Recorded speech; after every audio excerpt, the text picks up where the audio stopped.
फूल पानी काँडा बन्छ किन मैले छुँदा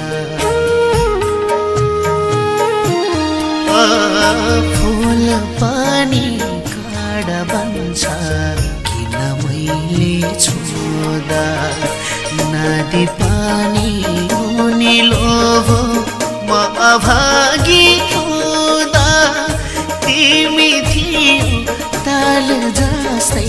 म त माछा जस्तै त्यही तालैमा मार्यो माछा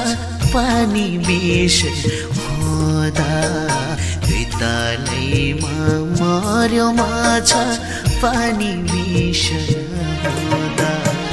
छाती भरी भाला रोपी दुख्यो कि नै सोच्यौ जरै काटी